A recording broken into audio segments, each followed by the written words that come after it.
Who has not heard of Big Bertha or the Paris cannon? The curiosity is that almost nobody knows what the largest cannon was. I guess because it is French and not British. The French 400 ml 1915 to 1916 was a beast. If we compare it, for example, with the 238 mm the Paris cannon had, we see that something does not add up. This is the difference in structure and use of both artillery pieces.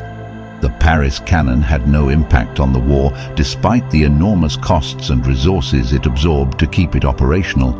As a result of the static front lines during the Great War, I believe the MLE played a prominent role.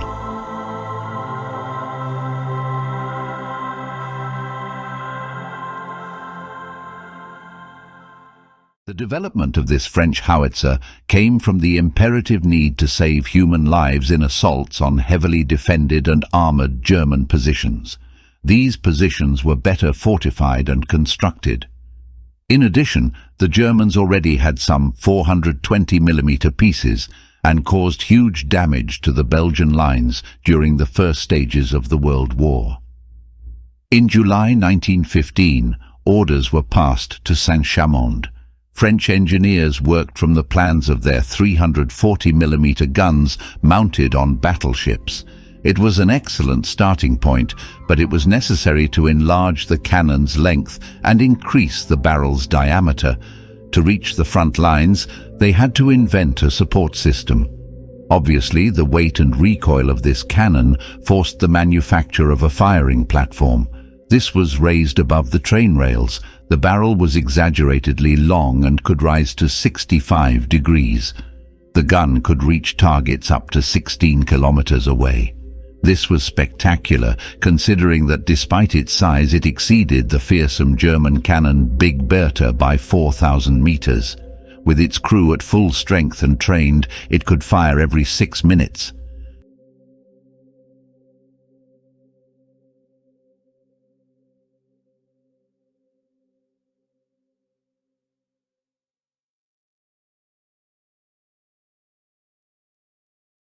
The result was a weapon with destructive power, never seen in history.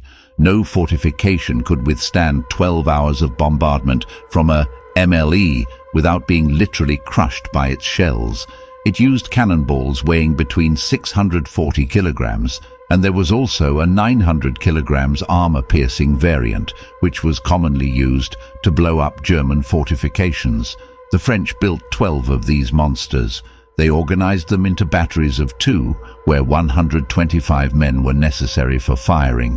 Ammunition accumulated close to the cannon since its weight made transport difficult.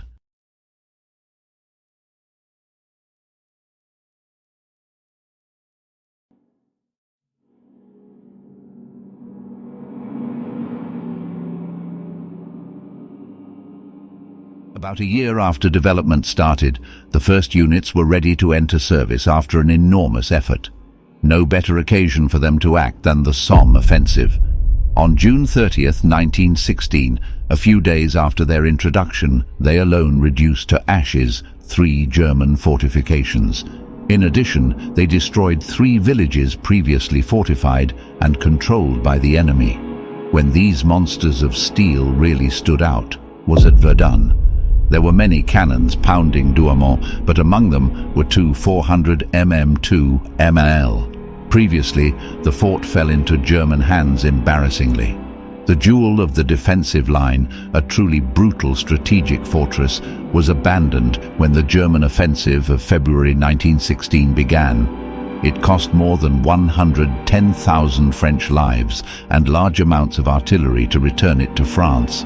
On the 23rd, the German military evacuated the place. Due to the bombings that began 2 days earlier, this occurred. Central Powers had to leave by the effect of 6 projectiles. 50 shells totaled, but only 6 penetrated. A fire spread inside the fort and 3 large casemates damaged. The hospital was wiped from the map. The engineering center became a hole 10 meters deep. 1 shell reached a powder keg which stored toxic gases, and panic spread among the Germans.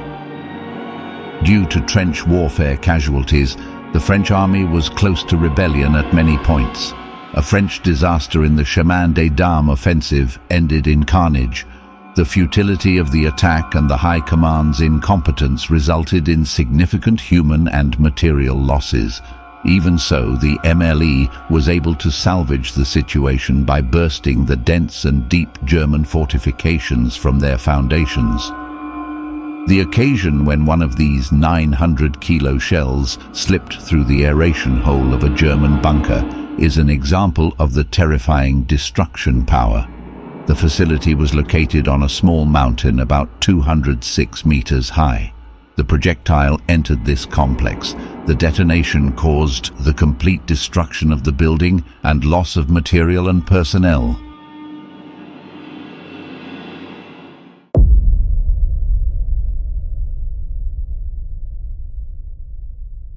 Once the war in Europe was over, the 400mm guns were kept in reserve, as the French army rightly thought they could be useful in the future. They were siege weapons and valuable if another war broke out. In fact, all 12 guns were positioned behind the Maginot Line. They never fired as there was no target behind the line to beat. With France's defeat against the Third Reich, 6 of them would again be used by the Germans, this time against Leningrad's brave defenders.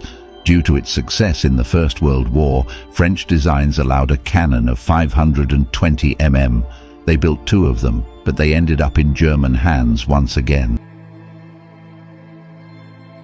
Immortalized by its destructive capacity over the decades, the Obusier 400 inches has somewhat vanished in the pages of history. Gone is a weapon that sowed terror in the enemy lines, but it could not reconverted itself for widespread use in the coming conflicts. Maneuver warfare required more maneuverable artillery in larger quantities and not so demanding in the expenditure of supplies. The MLE is now a curious anecdote of one of the darkest pages of our era, but only the men that suffered its might could grasp its monstrosity to the fullest extent.